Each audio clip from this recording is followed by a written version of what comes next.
Hello र नमस्ते हजुरहरू सबैलाई स्वागत छ मेरो यो नयाँ भिडियोमा। आज हजुरहरू सामु पेश गर्न गइरहेको छु यो के होला भन्नुहुन्छ भने यो चाहिँ वाइफाई राउटर पावर ब्याङ्क भन्छ, जसको ब्रान्ड रहेको छ स्मार्ट की energy mini DC USB portable. आउनुहोस् यसको अनबक्सिङ गरौँ।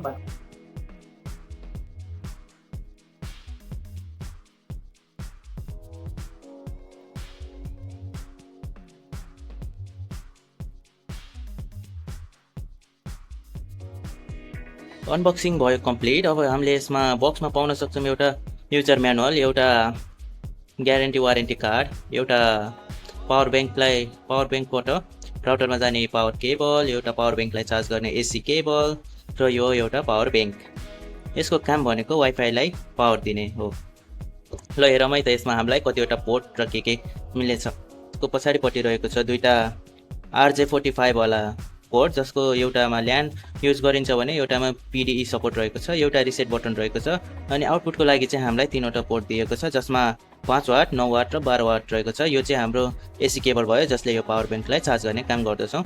यसमा एउटा सिलेक्टर पनि रहेको छ, जसले चाहिँ हामीलाई 15 वाट र 24 वाटमा चुज गर्ने अप्सन दिएको छ।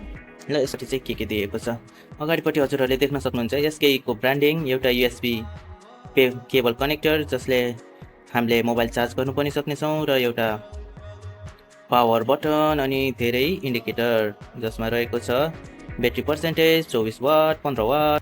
यो प्रोडक्ट चाहिँ मैले दराजबाट मगाएको हो, जसको प्राइस चाहिँ मलाई 1600-1700 पर्न गएको थियो कार्ड डिस्काउन्टमा।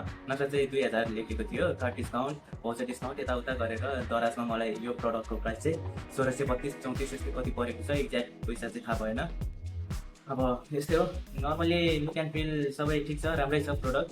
हेरौँ अब 1-2 दिन चलाएर कस्तो छ यसको ब्याकअप। यिनीहरूले 8 घन्टाको क्लेम गरेको छ, 8800 mAh 8 घन्टा। लेट्स सी, हेरौँ कति घन्टा ब्याकअप दिन्छ, के छ कस्तो छ।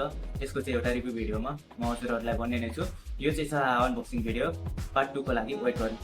आजलाई यति नै, बाँकी कुरा पार्ट 2 मा गर्ने नै छौँ। त्यसको लागि मेरो भिडियो हेर्नुहोला। धन्यवाद।